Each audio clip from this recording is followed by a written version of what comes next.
Our next speaker is a very, very high energy Italian. So do you want to play a game together right now to warm up for him, or should I let Riccardo warm you guys up? Do you want to play a game? It's super easy, it's just to warm you up. Get game, thank you. I want more of that energy. Let's go.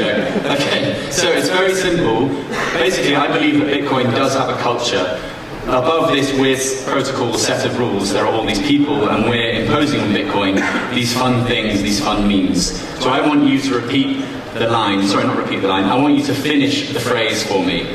For example, Bitcoin to the moon. You guys have got it. Okay, cool. There's lots of these. And my first one I have to put on a Michael Saylor voice. So, there is no second. Very good.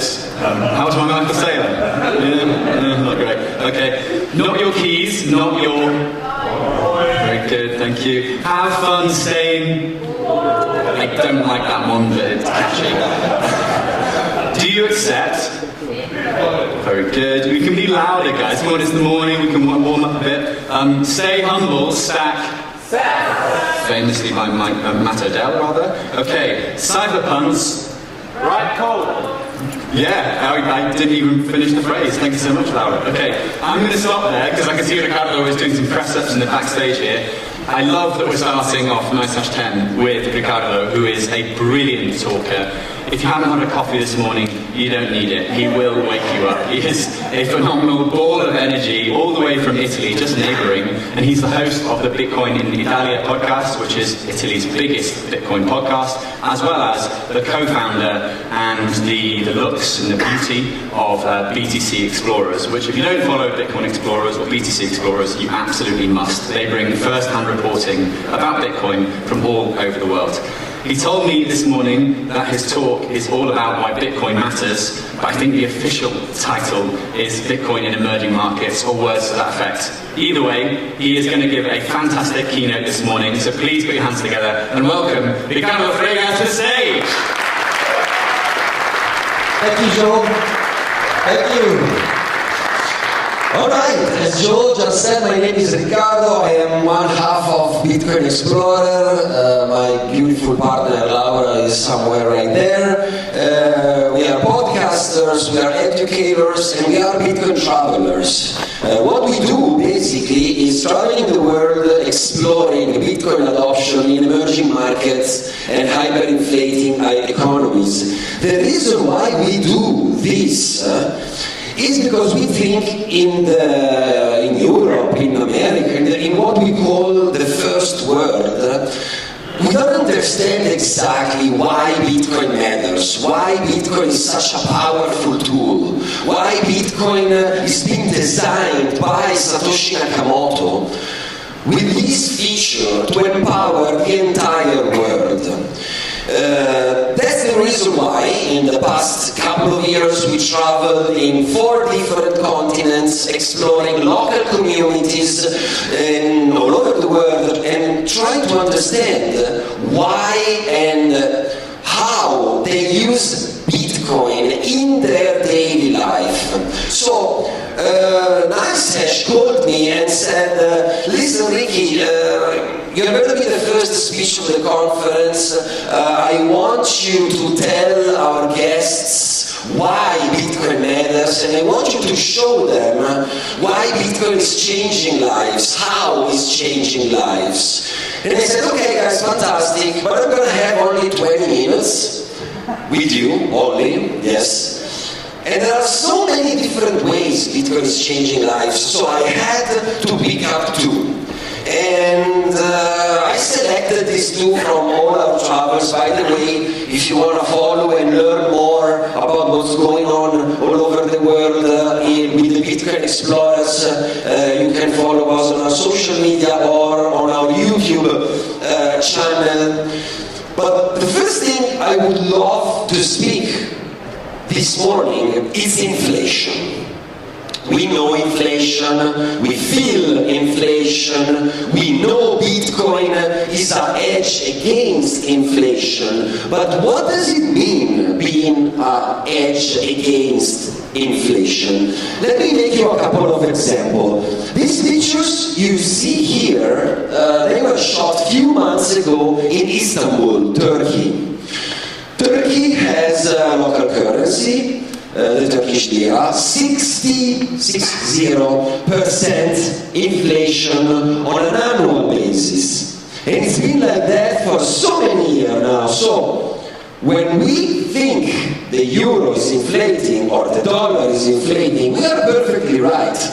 They are shitcoin, therefore they are inflating. But nothing compared to the local currencies or country like Lebanon, we visited 1 year ago, or Turkey.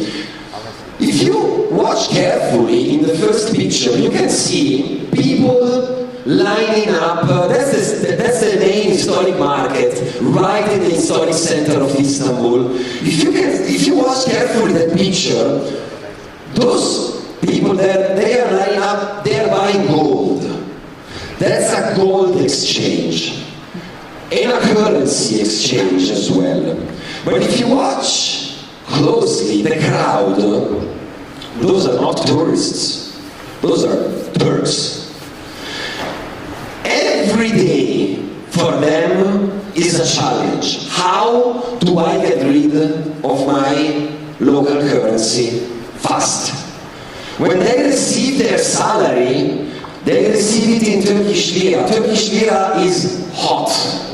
The more they hold to those liras, the more their purchasing power decreases. Every day, every hour. So, for example, for them, buying dollars is an option. Unfortunately, though, it's illegal to buy dollar in Turkish. In Turkey, Erdogan prohibited it.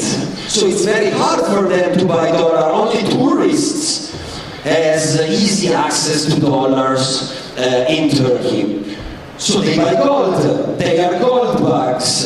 They understand that they have to find a solution. And this is exactly the reason why everywhere in Istanbul you find shops like this. Bitcoin, stablecoin. Because you see, inflation in this kind of country is very nasty. And why? Because if you are a middle class individual, or of course a higher class individual, you can find a hedge. You can find a different store of value. If I am, for example, a middle class Turk, I can buy small bullion of gold, like probably these guys are doing. I can buy, of course, real estate. It's a very good store of value, but it takes money. It takes a capital to buy a house. They buy cars. I'm not kidding. Cars are a better store of value in Turkey than the Turkish lira. Especially European cars, a nice sedan, they retain their value more than the Turkish lira, but it takes money to buy a car. This is the reason why at this latitude in the emerging markets, inflation is particularly nasty. Because middle, upper class individuals, they know how to protect themselves against inflation. They have money to protect themselves. They can buy other assets. Only the poor cannot. It takes money to buy even a small bullion in gold. That's why Bitcoin perfects gold. In this sense. That's why Bitcoin is an upgrade respect to gold. Because you can buy $1 in Bitcoin. Bitcoin is better than gold, not because it's more scarce, it's finite. Not because you can send it instantly all across the globe using the internet in a permissionless and uncensorable way. It's also infinitely divisible on the Lightning Network. So it's very easy for people who has, at the end of the week, $10, $5, $15 to buy digital gold, aka Bitcoin. This is how they protect themselves against hyperinflation in these cases. This is why Bitcoin is so better than gold. And they get it. They get it straight away. You can buy, at the historic market, you can buy all sorts of good in Bitcoin. There, we just did our first Bitcoin transaction. I don't remember what we bought there, probably some sweet, but all the merchants understand it. They are kind of shy, because in Turkey, the law is not clear. They are not against Bitcoin, but they are trying to disincentivize people to use Bitcoin, because of course, they don't want to lose their sovereignty. But it doesn't matter, you cannot stop this. There is a need for this. So they're going to use it, and they're going to use it anyway. And this is just one example. We've been traveling extensively in Central America, in South America, in Asia. Now I'm going to bring you to Africa. Wherever there is a super poor community in a hyperinflating country, the reason why that community is doomed to be poor is because their currency is hyperinflating. It's the nail in the coffin. Take this for example. This is a very famous among Bitcoin community. It's called Bitcoin Italia. We were there a few months ago. The place itself is called Mossel Bay. It's a beautiful town on the sea in South Africa. And the one you see on the right, these are the famous shacks of Mossel Bay. In South Africa, they call these shacks, these places, township. A township is what we would probably call a slum. So it's where the local colored black community lives, and these people literally, they own very little. In the townships, unemployment is usually 40-45%, so extremely high. They live completely segregated from the rest of the economy. So of course it's very hard for them to come out of this very dire situation. But the other half of the township works. And they get paid in rand. Rand is also hyperinflating, inflating. The rand is not inflating as much as the Turkish lira or the Lebanese lira, but still it is hyperinflating. So that's when people, Bitcoiners like my friend Herman, started the Bitcoin Italia Center, and these are the kids. This is me with the kids. They learn Bitcoin in this Italia Center. They learn the technology, rudimental, of course. You can tell they are 11, 12, 13, 14 years old kids. They learn how the technology works, what it means to be connected to the rest of the world in a non-custodial way on a global free network. But also they learn why they should use Bitcoin as a store of value, why they should buy some little Bitcoin to save. They should use Bitcoin as their saving account. They use NFC cards to receive and spend Bitcoin in the community. And in the township, what happened is that a lot of shops started to accept Bitcoin as well, creating a real circular economy. And the reason why the people of Bitcoin Italia are teaching the kids is because they are a proxy. They are a Trojan horse. The goal here is that once they understand, they go back in their homes. They talk to their brothers, they talk to their fathers. They tell their family, let's save $3 in Bitcoin. Let's save $5 in Bitcoin each month. Let's save $10 in Bitcoin each month. You think it's nothing? For you probably, for them it's huge. Bitcoin is the ultimate tool against hyperinflation. There's nothing better. Now, let's stay in Africa. I want you to look at this picture. This is Africa by night. You notice something weird? Very dark. Africa is also known as the dark continent. According to the International Energy Agency, more than half of the African population lives without electricity. Zero access to electricity, guys. We've been in those villages. Zero access to electricity. They use oil lamps at night. They are stuck.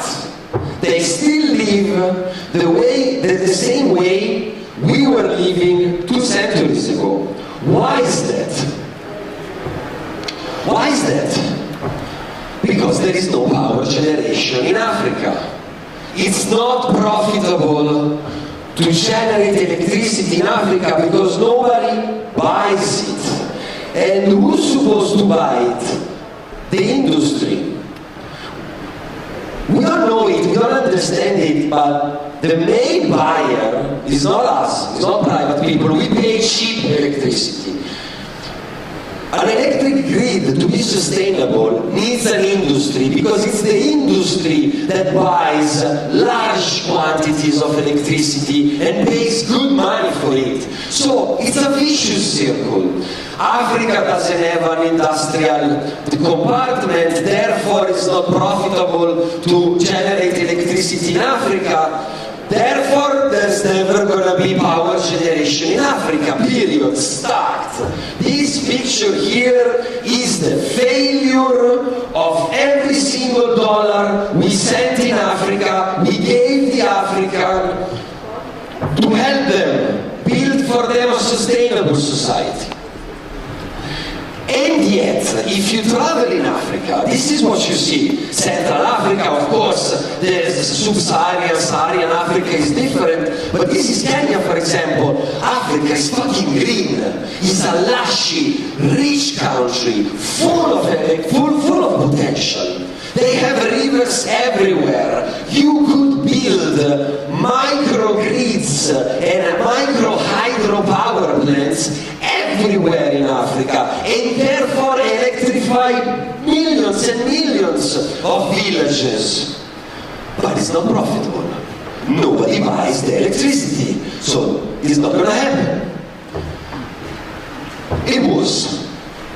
Because this is the same valley, and what you see right there is a small Bitcoin mining container. This is a very small hydropower plant. This is how it looks inside. Mining, Bitcoin mining is electrifying Africa. We are bringing electricity to villages that has zero access to electricity before, because finally mining Bitcoin makes microgrids in Africa sustainable, because the Bitcoin miner buys all the extra electricity. So the companies that are investing in these small grids, now they know that they're going to be profitable. They are expanding their facility. They are building more facilities. And this is happening all over Africa. Not just in Kenya. Companies like ridiculous an association like Gamma is inviting investors to invest in Bitcoin mining in Africa. This is the reason why Africa is going to be huge. This is how we save Africa, giving them electricity. In this, very close to this Bitcoin mining facility, there is a small rural village. I went there. Check it out.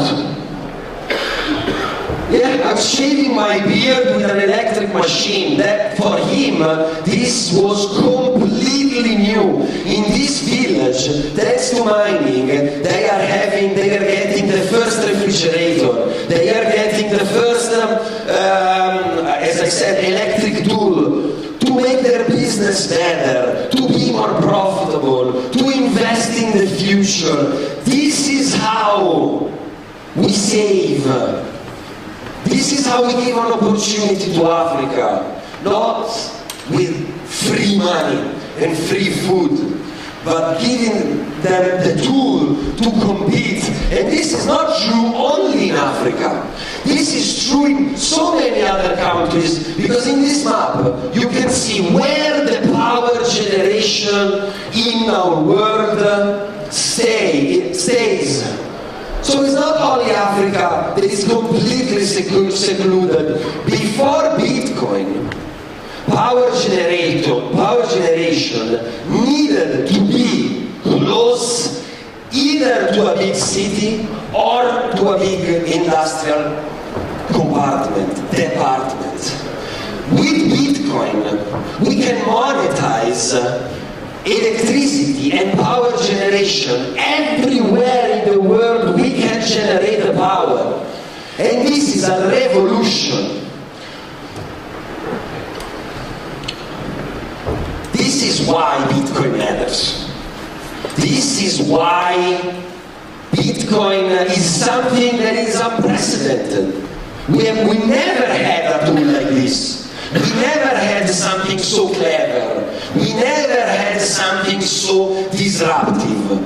So, next time someone tells you that Bitcoin is an asset you should sell to buy yourself a Lambo, that Bitcoin is an asset you can get rich fast, soon. Next time someone tells you that, yeah, Bitcoin matters, but I also do other cryptos, and they tell you that by doing other cryptos, they are not slowing down. The biggest and more powerful revolution as humans we ever witnessed.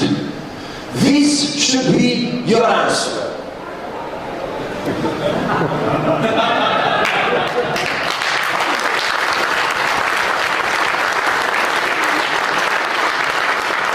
Follow us for more Bitcoin stories on